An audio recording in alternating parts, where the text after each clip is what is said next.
Radio Auto, essai croisé. Chaque dimanche, Sud Radio et ses partenaires de Mobility TV essayent pour vous un véhicule sur le marché du neuf. Aujourd'hui, on essaye pour vous la Honda ZR-V avec nos 3 spécialistes. Stanislas Taroumet, bonjour à vous. Bonjour Jean-Marie. Fondateur de Ma Voiture Idéale. Nous sommes avec Cédric Fréhour, bonjour. Bonjour. Fondateur de la plateforme Sans Bornes et avec Mélina Priam, bonjour à vous. Bonjour à tous. Journaliste à l'Auto-Journal, la Honda ZR-V. Tiens, elle vous plaît, je crois, Mélina Priam? Oui, elle me plaît. Elle me plaît, elle ou il, puisque c'est un SUV.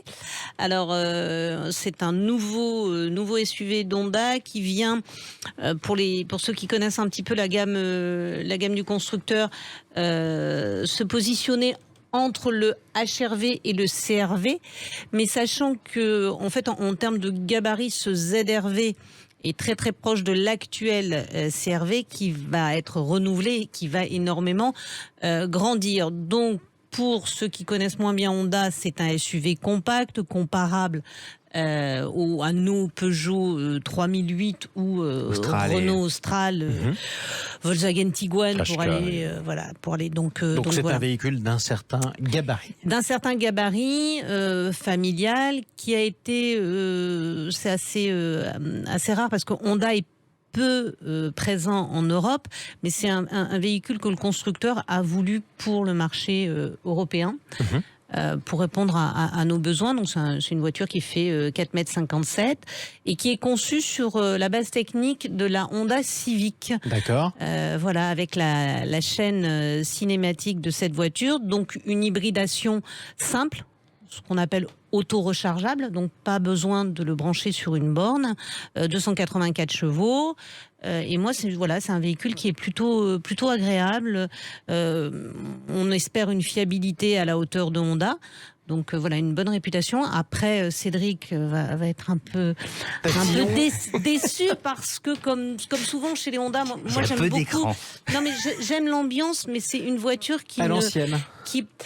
Non, on peut pas dire à l'ancienne parce qu'en termes d'équipement technologique, tout est là, c'est efficace, mais vous n'avez pas ce côté waouh quand vous montez dans la voiture avec un immense écran façon Tesla ou façon Renault.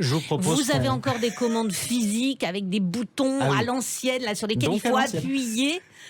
Et donc Cédric va nous dire non, ça va pas. Mais moi j'aime bien. C'est le 20e siècle. Cédric Fréhour. Oui, mais c'est fiable. Ouais, mais voilà. Tout a été dit en réalité. Honda, ce sont des voitures réalisées et conçues par des ingénieurs qui adorent que tout fonctionne et fonctionne longtemps, très longtemps. Et les boutons, ça fonctionne plus longtemps que les écrans ? En tout cas, c'est éprouvé. Et la technologie, hélas, coûte cher. Et des grands et beaux écrans, ça coûte de plus en plus cher. Et surtout des écrans fonctionnels. Et là, ils se sont dit, on va mettre un écran, mais qui marche. Donc, pour ceux qui sont adorateurs de Tesla, adorateurs du Renault Grand Espace, avec des écrans qui sont co-conçus par Google, évidemment, on a l'impression d'un monde. Mais en revanche, ça fait vraiment le job. Donc, je vais quand même me ranger. C'est-à-dire, on a quoi ? On a un écran tout petit. Ouais, on a un écran en position, évidemment, juste devant les yeux sur la console centrale. Après, c'est fait comme on construit des voitures depuis 40 ans, donc avec 2 compteurs en face des yeux. C'est la première fois que j'entends Cédric Fréhour être le plus critique de la bande. Non, mais c'est fonctionnel. Mais c'est pas là qu'il faut qu'on attend Honda. On va y revenir justement avec vous. Sur quoi vous attendriez Honda, vous, Stanislas Taroumet? Ah, mais je sais que ma Honda, elle va m'enterrer, par exemple. Et ça, c'est important. Mais c'est incroyable. C'est quasiment vrai. Écoutez, moi, pour le coup, j'ai roulé en Honda et je roule toujours en Honda, en 2 roues, mais j'ai jamais vu quelque chose d'aussi fiable. C'est impressionnant. Bon, bref, normalement, toutes les Honda sont fiables. Évidemment, comme tous les constructeurs, ils ont des problèmes, mais c'est quand même un des rares constructeurs qui en rencontre peu, voire très peu, comme Toyota. Ils diffusent beaucoup moins que Toyota. Hein. C'est pas la même quantité de voitures. Pas du tout. En 2 roues, c'est énorme, mais en voiture, beaucoup moins. Non, alors le ZR-V, donc il faut savoir qu'aux États-Unis, il s'appelle HR-V, qui n'a rien à voir avec le HR-V qu'on a chez nous, et il s'appelle ZR-V chez nous. Le Z, ça serait synonyme de route sinueuse, etc. Donc un peu de plaisir de conduite. Mais alors moi, j'ai un petit bémol, c'est qu'il est fabriqué en Chine. Alors acheter une voiture japonaise fabriquée en Chine, c'est un peu embêtant, mais bon, c'est de la géopolitique, on va pas en parler ici.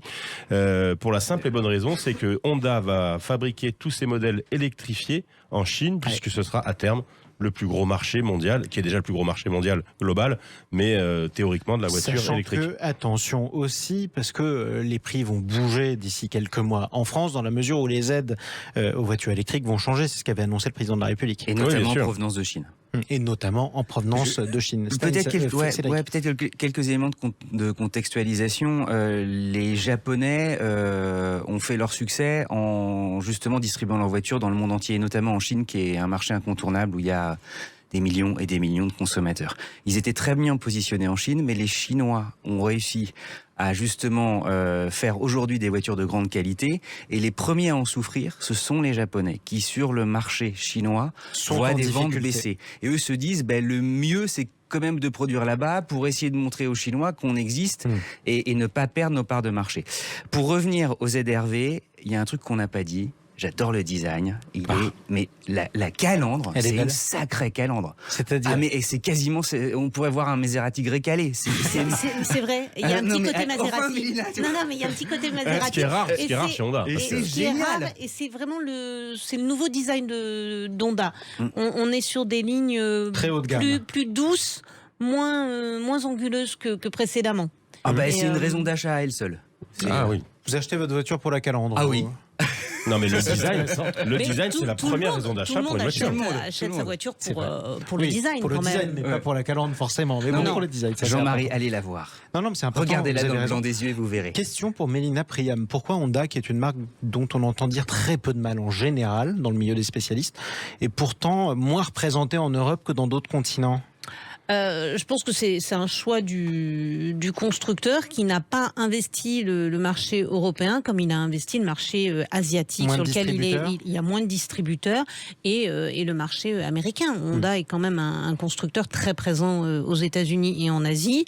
L'Europe est un marché sur lequel ils investissent moins, tout simplement. Donc le réseau est moins dense. Mais question importante, si j'achète une Honda, est-ce que je pourrais facilement l'entretenir, par exemple? Bien sûr, quand même. Le réseau en France reste quand même tout à fait correct. Il y a effectivement moins de concessionnaires Honda qu'il ne peut y avoir de concessionnaires Peugeot ou Renault. Mais ça, c'est sûr. En France. Et c'est tellement fiable, il n'y a pas besoin de révision. Mais c'est le problème. Non. J'avais discuté avec quelqu'un de la prévente de chez Honda qui m'a dit, vous savez, le problème, c'est que nous, nos clients, on les voit qu'une fois. Parce que ça marche tellement bien qu'il n'y a pas besoin de la réparer. Mais pour revenir à la position et à la situation de Honda en Europe, il faut savoir aussi qu'Honda était considéré comme un constructeur national pratiquement en Grande-Bretagne, puisqu'ils avaient une usine à Swindon, si je me souviens bien, qu'ils ont fermé à cause du Brexit.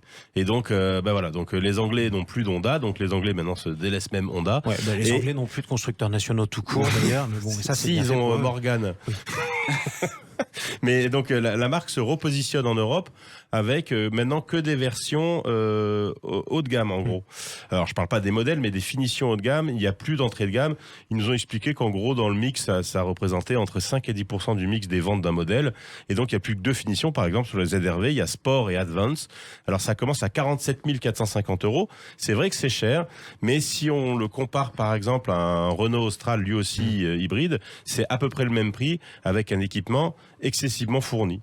Donc le parti pris d'Honda, c'est de vendre des voitures maintenant plus chères. C'est pas forcément une montée en gamme, c'est de vendre des voitures complètement équipées avec pratiquement zéro option. Mais Honda rationalise beaucoup sa chaîne de production. Donc il y a peu de finitions, il y a peu d'options. Vous arrivez à puisque tout est inclus. Il y a moins de couleurs. Vous n'avez pas le choix de la motorisation puisqu'il n'y a que la version hybride 184 chevaux. Voilà, mais voilà, vous n'arrivez pas en vous disant je vais hésiter entre tel ou tel... entre le daim et le cuir, comme le ferait Cédric Fréau. Oui, mais c'est une tendance un peu générale chez tous les constructeurs, c'est qu'ils limitent le nombre de motorisations, c'est impressionnant. En toute logique, effectivement. Merci à tous les trois pour cet essai. Stanislas Laroume, Cédric Fréour, Mélina Priam, on vous retrouve la semaine prochaine pour un dernier essai. À bientôt. Merci, à bientôt.